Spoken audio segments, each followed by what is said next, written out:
Anytime I have been back, always had a great welcome from everybody at the club. It's still a very special place for me because obviously Wimbledon moving out to Milton Keynes and sort of a big part of the club that I knew and loved, really leaving the borough to see AFC thriving and doing so well is fantastic. So yeah, it's great to be back here. And how are you finding the atmosphere? Amazing, yeah, I'm surprised, 3,000 packed in here. It's a great atmosphere. I think that's the players are relishing it. You can see the way they're performing today. It's the most important thing I think for any player is to have a good atmosphere at a club.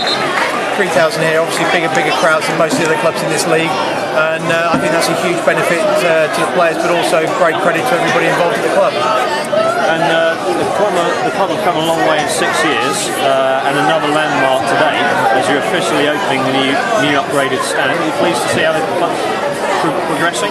Yeah, it is. It's obviously important that clubs of this stature and size, with the finances they've got somewhere to turn to, and to have the Football Stadium Investment Fund being able to give that sort of money, £147,000, is phenomenal for them. And without that, obviously the facilities wouldn't be able to be upgraded to the level they are. To see the stand and to see the roof and the seats that they put in that have been able to be done is fantastic for everybody involved in the club.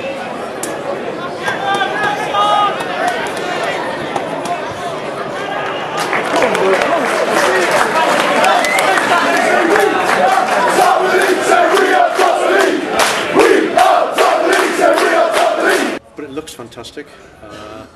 It's another step towards our target of getting 2,000 seats undercover, which is what we need to be in the Football League, to stay in the Football League once we get there.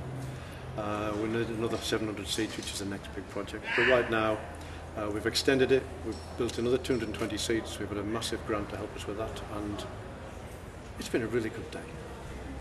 And good to see former heroes back. Oh yeah. We've had a number come back, but John Scales is certainly one of the favourites. It was absolutely terrific for me, remembering back, it's 20 years now, isn't it, since we won the Cup, to have John here. Such a nice man too, but and brings the right face of football, I think, to here. A Wimbledon hero, everybody loves him, and a genuinely decent man. Once I'd shaken myself up into doing it, I actually found it extraordinarily easy. There's two reasons for that. One is you're able to do it online, and that worked far better than I ever imagined it would, just being able to attach all the documents.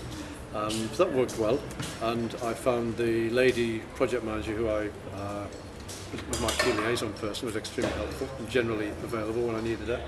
And the other thing is we have, as you know, the club is run, 90% of the work that's done here is by volunteers. We have a stadium working group of experts and all sorts of things. They produce all the background documents for me already. All I had to do was click and attach them to the application, send it off and wait with my fingers crossed, and it worked beautifully. There's two types of football development we do. There's football for everybody, which is a community football scheme. If you can stand on one leg and swing the other, you can come. And you'll be coached to be a better player. Either gender, doesn't matter. And we run courses in schools and in the holidays and all that sort of thing. Fairly traditional stuff, but very effective and very well received. And then there's the excellence, where we're actually taking young boys and girls and training them through to get into the respective men's and women's first teams.